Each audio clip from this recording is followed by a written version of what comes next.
Bapak Ibu Saudara, selamat malam. Karena berkat Tuhan, kita boleh berkumpul kembali di dalam ibadah keluarga malam hari ini. Mari kita berdiri sebelum kita memulai ibadah keluarga malam hari ini. Dan menyanyi dalam Kidung Jemaat 15 ayat 1. Berhimpun semua.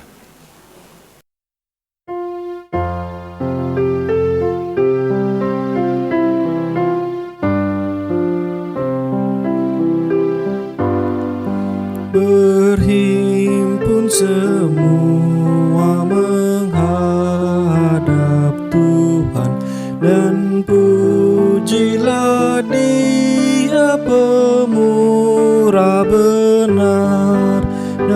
Berakhirlah segala pergumulan, diganti kedamaian yang besar.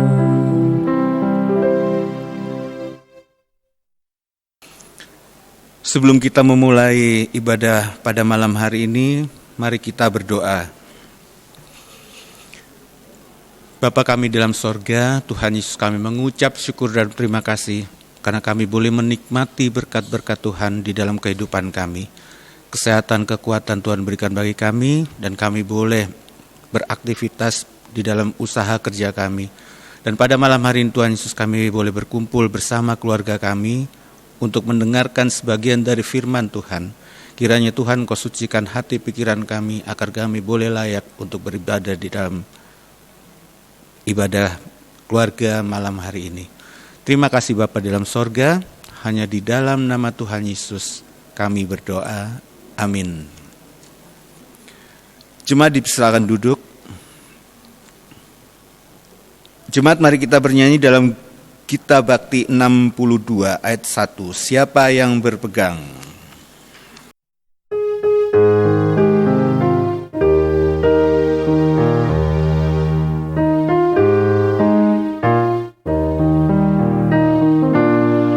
Siapa yang berpegang pada sabda Tuhan dan setia mematuhinya, hidupnya mulia dalam cahaya baka, bersekutu dengan Tuhannya.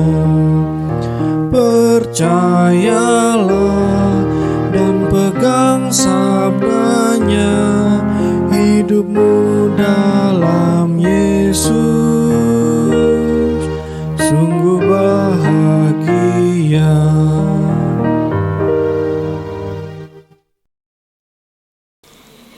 Bapak Ibu kasih Tuhan, kita akan masuk dalam pemberitaan firman. Namun sebelumnya mari kita satu dalam doa mohon bimbingan kuasa Roh Kudus. Mari kita berdoa. Ya Tuhan, ya Allah kami, saat ini kami telah menyediakan hati, pikiran, dan diri kami seutuhnya untuk menerima kehadiran-Mu yang penuh kasih karunia melalui firman Tuhan yang akan kami baca dan renungkan. Curahkan Roh Kudus-Mu atas kami agar kami mengerti kehendak-Mu, dan berkatilah persekutuan ini agar bermakna bagi pengembangan dan pertumbuhan kehidupan kami dalam iman percaya kami kepadamu. Hamba-Mu yang akan menyampaikan Bapa, Kau urapi, kuasailah bibir hamba untuk menyampaikan kebenaran firman-Mu. Berfirmanlah ya Tuhan, karena kami telah siap mendengar. Dalam nama Tuhan Yesus firman yang hidup, kami berdoa. Amin.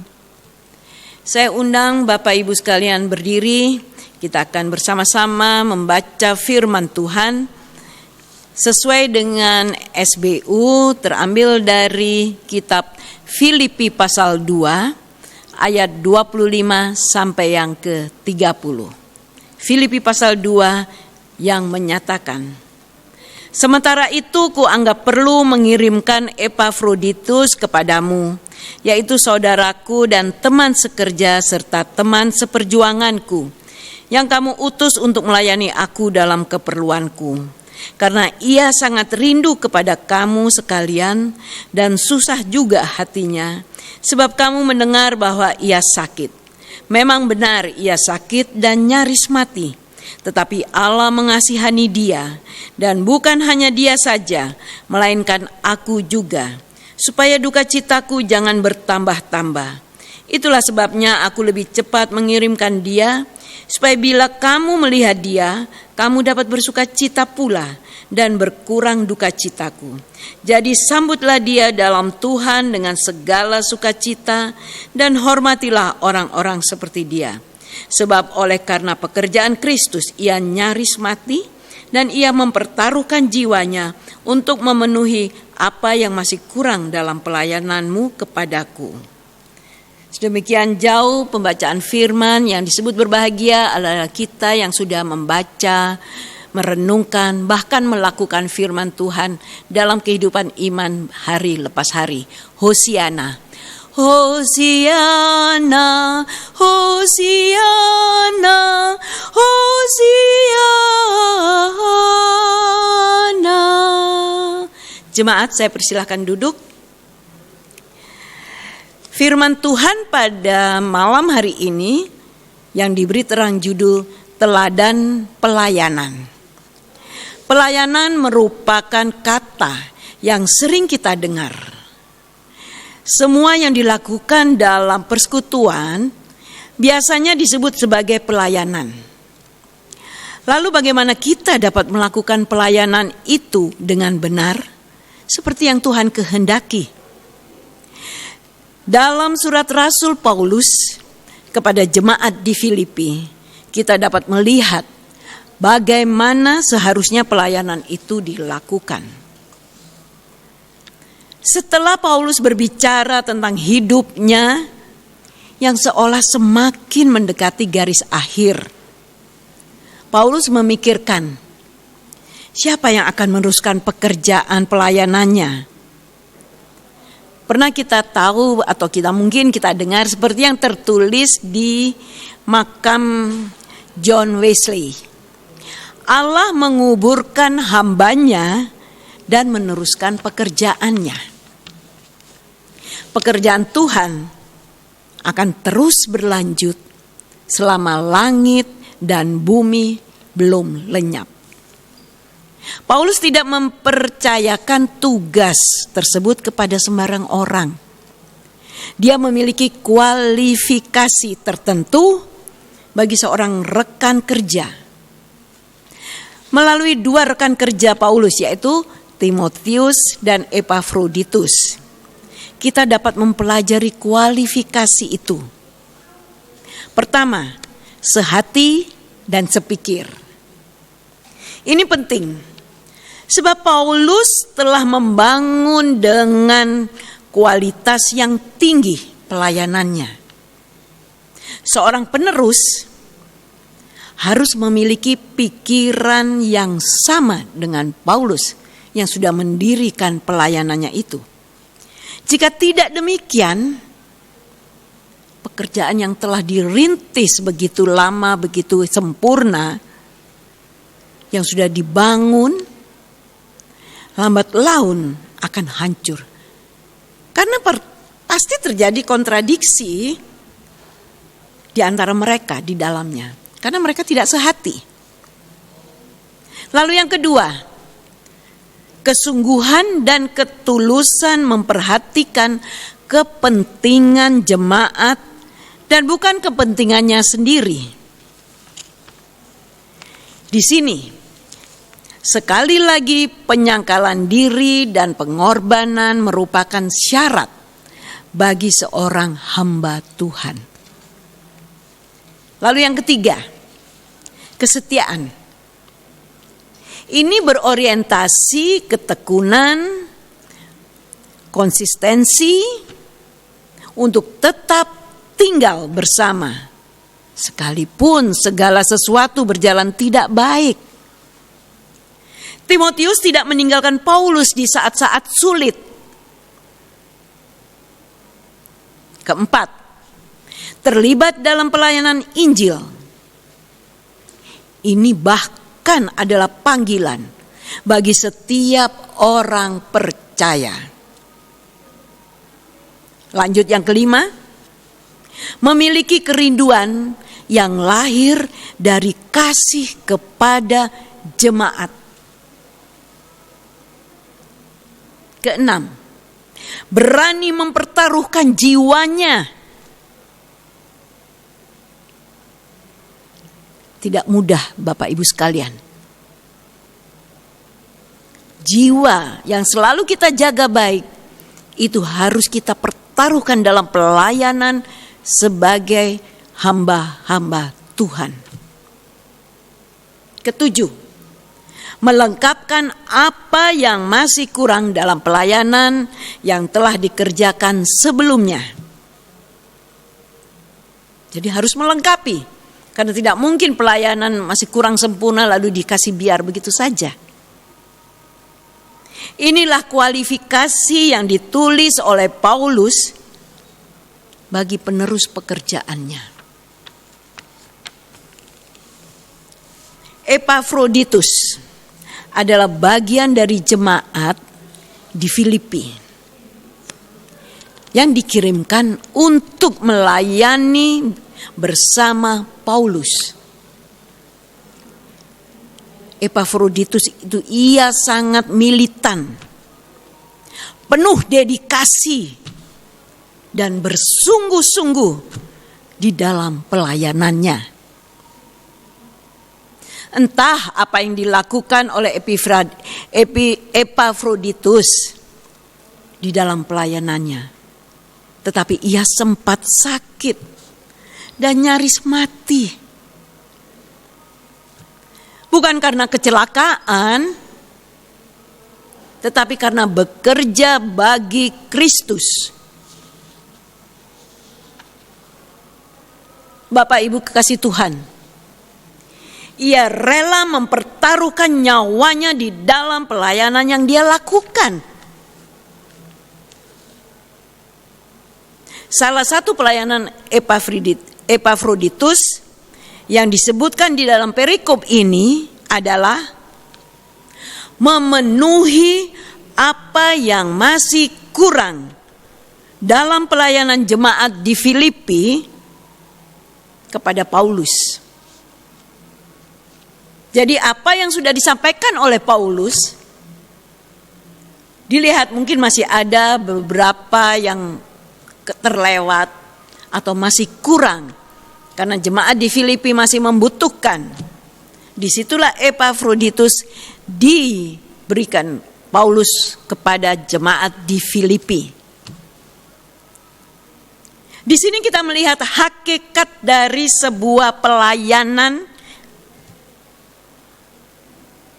oleh Epafroditus.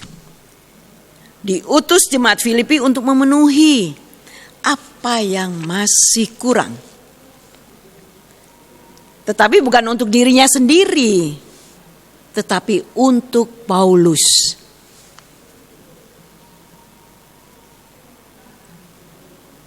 Bapak Ibu kekasih Tuhan, untuk pelayanan inilah Epafroditus sakit dan bahkan nyaris mati. Ia tidak melakukan semuanya itu untuk dirinya sendiri, tetapi untuk orang lain, untuk jemaat di Filipi. Karena apa yang dilakukan Epafroditus, yang dia lakukan itu, Paulus sangat berterima kasih. Karena apa? Pelayanan Paulus makin sempurna. Karena ada bagian-bagian yang mungkin masih kurang diisi oleh Epafroditus. Jadi Paulus merasa sangat berterima kasih. Bahkan Paulus sangat mengasihi dia. Bapak Ibu kekasih Tuhan, kita perlu bertanya kepada diri kita sendiri. Sejauh manakah dedikasiku di dalam melayani Tuhan? Saya sebagai pelayan pun juga harus menanyakan ini. Sejauh mana dedikasiku dalam melayani Tuhan? Apakah kita telah bersungguh-sungguh melayani Tuhan? Sudahkah kita rela berkorban?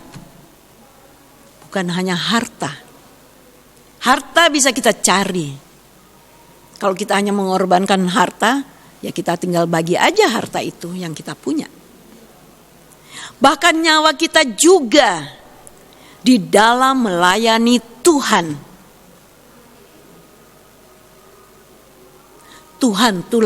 Tuhan telah memberikan dirinya sepenuhnya bagi kita sebagai orang-orang berdosa. Tuhan telah bersungguh-sungguh dengan kita. Apakah kita juga bersungguh-sungguh dengan Tuhan? Dari Epafroditus kita belajar mengenai dua kualitas utama di dalam melayani Tuhan. Yang pertama, pelayanan yang sungguh-sungguh adalah pelayanan yang tidak takut berkorban. Seperti yang telah dicontohkan oleh Tuhan Yesus di atas kayu salib. Dia benar-benar tulus sungguh-sungguh melayani. Karena dia sama sekali tidak berdosa. Kedua, pelayanan itu bukan untuk diri sendiri, tetapi menolong, mendukung, menghibur, memberkati, dan menguatkan orang lain.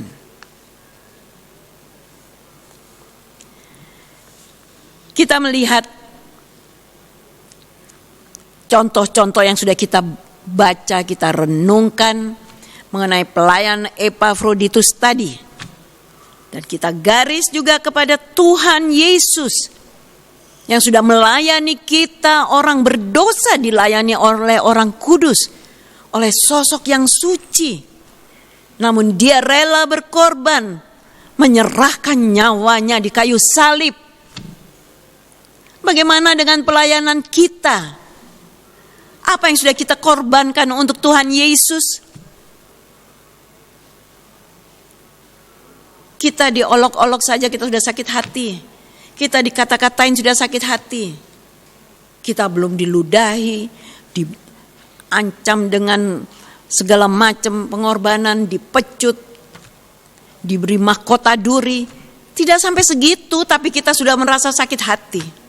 Apakah itu yang dinamakan pelayanan?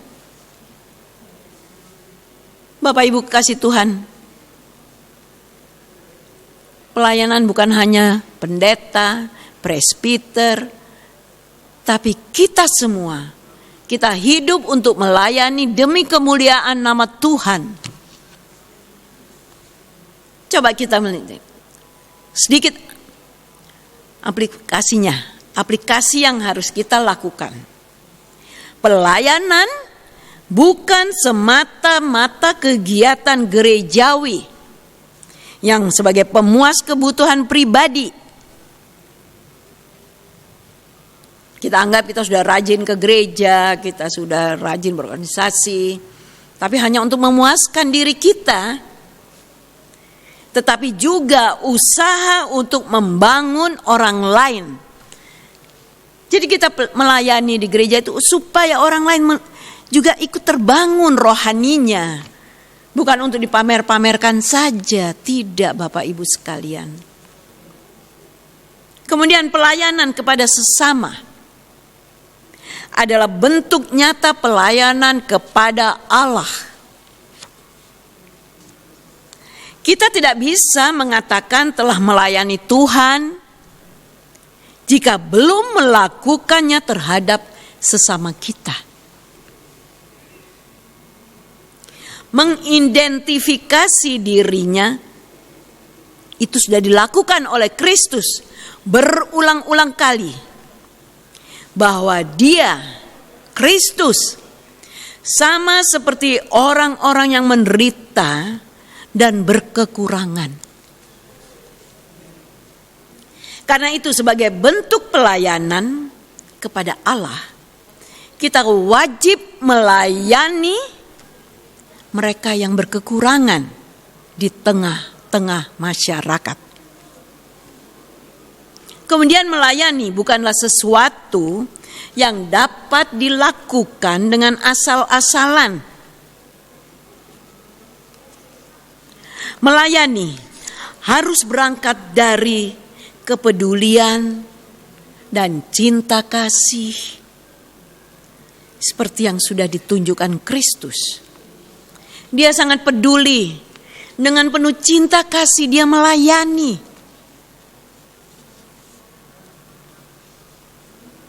Paulus dan Epafroditus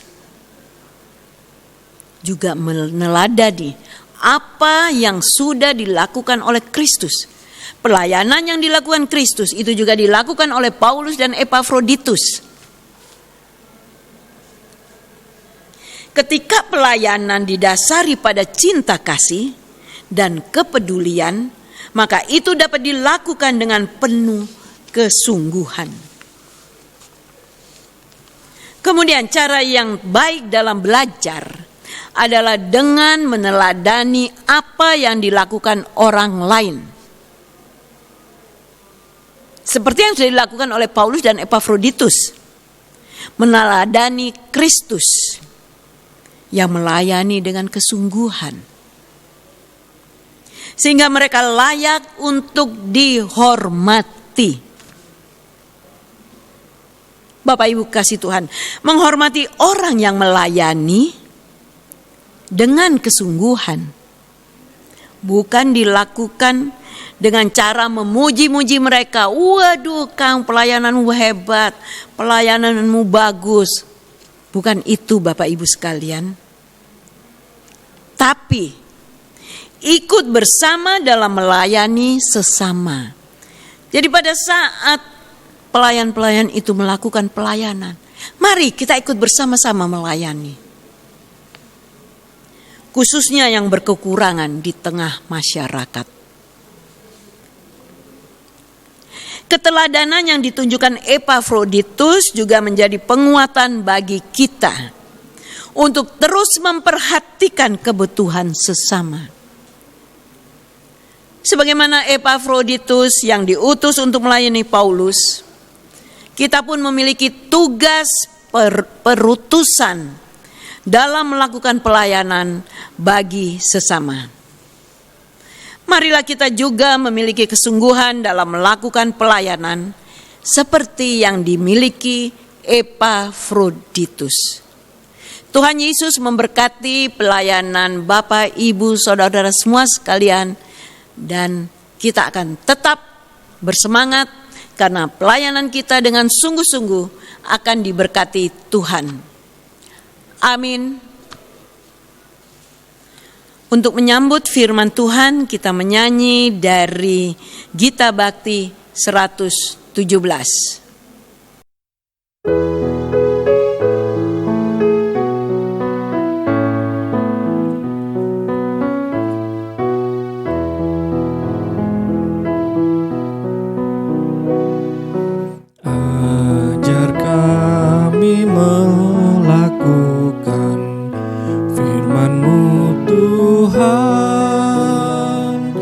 Dalam kata dan tindakan turut maksud-Mu.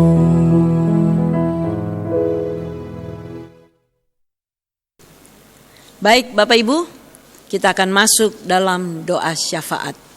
Mari kita satu dalam doa. Kembali kami datang menghadap hadirat-Mu yang kudus ya Bapa, ya Tuhan kami, yang kami puji dan kami sembah di dalam nama anak-Mu Yesus Kristus. Terima kasih Bapa, terima kasih bahwa kami telah boleh mendengarkan firman-Mu. Bapa yang dalam surga, biarlah firman-Mu itu yang bekerja dalam kehidupan kami, dalam iman dan percaya kami, untuk melayani lebih sungguh, untuk kemuliaan nama-Mu saja. Biarlah firman itu menjadikan kekuatan bagi kami, bagi kehidupan beriman kami, bagi pelita bagi kaki kami dan terang bagi jalan kami. Sehingga apa yang kami lakukan, semuanya itu hanya untuk kemuliaan nama-Mu, bukan untuk diri kami sendiri. Terima kasih ya Bapa, terima kasih. Bapa yang dalam surga, di malam hari ini, di mana jemaat-Mu telah boleh bersama-sama bersekutu dalam ibadah keluarga pada malam hari ini. Kau berkati mereka semua Bapa dimanapun mereka berada, baik yang ada di rumah ataupun mungkin ada yang di rumah sakit. Tuhan Yesus, dalam kelemahan tubuh Engkau sendiri yang menjadi kekuatan bagi mereka. Yang dalam sakitan Engkau sendiri yang menyembuhkan Tuhan, karena Engkaulah tabib di atas segala tabib. Apapun yang menyerang jemaat-Mu, yang berseru kepadamu, Engkau mendengar Bapa. Engkau datang, Engkau sembuhkan. Kuasa Roh Kudus-Mu yang menjamah mereka ya Tuhan Yesus, sehingga sakit penyakit semuanya Kau pisahkan dari tubuh mereka. Karena firman-Mu yang tajam ini ya Bapa, yang akan memisahkan semua virus-virus yang ada dalam tubuh anak-anak-Mu. Sehingga mereka boleh merasakan sukacita, damai, sejahtera. Bahwa kami percaya hanya kepadamu ya Tuhan Yesus. Dan kesembuhan kami peroleh daripada-Mu. Biarlah kami boleh tetap berdiri tegak. 1000 di sebelah kiri dan kanan kami jatuh, tergeletak. Tapi kami tetap bergantung kepadamu, bersandar kepadamu ya Tuhan Yesus. Dan kami boleh tetap berdiri tegak. Bapa yang dalam surga, di malam hari ini hamba berdoa untuk jemaat-Mu, jemaat Bukit Zaitun Surabaya. Mulai dari anak-anak, PA, PT, GP, PKP, PKB, terutama bagi PKLU Tuhan Yesus. Engkau tahu kelemahan tubuh mereka. Orang tua kami Tuhan, Engkau sendiri yang memberikan mereka keyakinan bahwa mereka tetap Engkau yang menggendong sampai masa tua mereka. Dan mereka boleh merasakan nyaman, damai, sentosa di dalam pelukan-Mu. Terima kasih ya Tuhan Yesus, terima kasih. Hamba berdoa juga untuk para presbiter. Hamba berdoa untuk pengurus-pengurus pelkat, komisi-komisi, dan terutama untuk KMJ kami, Ibu Pendeta Dina, hamba ya Tuhan Yesus beserta keluarga, baik suami dan anak-anak. Tuhan Kau berkati mereka, Kau lindungi mereka, jauhkan mereka dari mara bahaya dan sakit penyakit. Biarlah hanya nama-Mu yang dipermuliakan. Bapa yang dalam surga, saat ini juga hamba berdoa bagi BP Mupel Jawa Timur. Dalam persekutuan kami Tuhan, Engkau selalu memberkati kami, pribadi lepas pribadi, keluarga lepas keluarga. Juga majelis sinode beserta keluarga mereka masing-masing. Tuhan Yesus, hidup kami hanya ada di dalam tangan pengasihan-Mu. Bapa yang dalam surga, ampunilah segala dosa dan kesalahan kami. Sebentar kami akan berpisah Tuhan Yesus setelah ibadah ini selesai. Kami akan berpisah, tapi kami tidak akan meninggalkan firman-Mu dan Roh-Mu yang selalu beserta dengan kami. Kami tetap satu di dalam kasih-Mu Yesus Kristus. Dan malam sudah menjadi bagian kami Bapa. Engkau sertai kami dalam istirahat kami malam ini. Dan juga Engkau berkati dalam tidur kami, dalam pembaringan kami. Sehingga kami boleh merasa beristirahat dengan nyenyak. Besok pagi kami boleh bangun untuk menerima hari-Mu yang baru, kasih-Mu yang baru, berkat-Mu yang baru, bahkan hikmat-Mu yang baru. Karena hanya itu yang kami perlukan Bapa. Hanya Engkau ya Tuhan Yesus yang kami perlu. Bapa yang dalam surga, terima kasih. Sempurnakan doa hamba yang jauh daripada sempurna itu. Yang hamba panjatkan hanya di dalam nama-Mu, Tuhan Yesus, Tuhan dan Juru Selamat kami yang sudah mengajar kami berdoa. Bapa kami yang di surga, dikuduskanlah namamu, datanglah kerajaan-Mu, jadilah kehendak-Mu di bumi seperti di surga. Berikanlah kami pada hari ini makanan kami yang secukupnya, dan ampunilah kami akan kesalahan kami, seperti kami juga mengampuni orang yang bersalah pada kami. Dan janganlah membawa kami ke dalam pencobaan, tapi lepaskanlah kami daripada yang jahat. Karena Engkaulah yang empunya kerajaan dan kuasa dan kemuliaan sampai selama-lamanya. Amin. Bapak Ibu, marilah kita mengucapkan syukur dengan memberi persembahan. Dan kita ambil dari Matius 5 ayat 7 yang berbunyi, "Berbahagialah orang yang murah hatinya, karena mereka akan beroleh kemurahan." Mari kita bernyanyi, kita Bakti 79, Beri Padanya.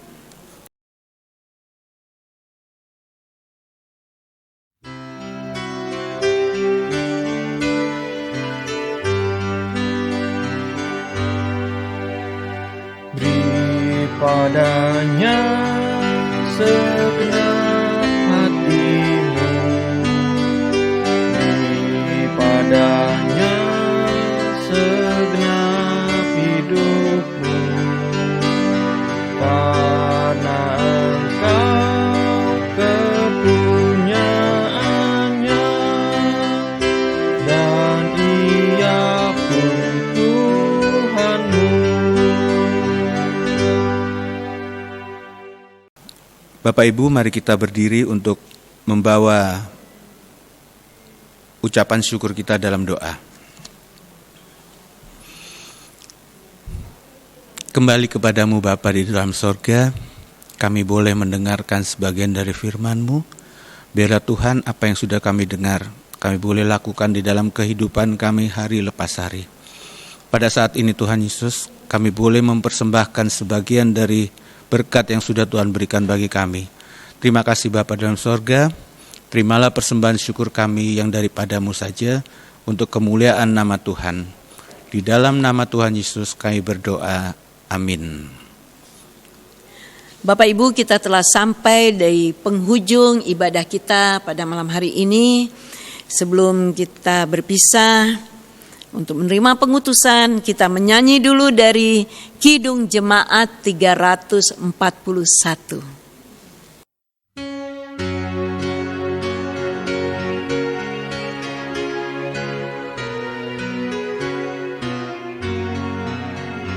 Kuasa-Mu dan nama-Mu lah hendak kami sebar, dan karena itu ya Tuhan kami takkan gentar, bagaikan padi segenggam mestilah mati dipendam, supaya tumbuh dan segar di panas surya memekar. Berbuahlah, tuaian pun besar. Baik, saya undang Bapak Ibu berdiri, kita akan menerima berkat. Biarlah Roh Kudus senantiasa menuntunmu untuk mengalami cinta dan mencintai sesama, walaupun terbatas dan berupaya sempurna. Biarlah kedaulatan Allah memberkatimu dan membuatmu semakin berserah kepadanya dari sekarang sampai selama-lamanya. Amin.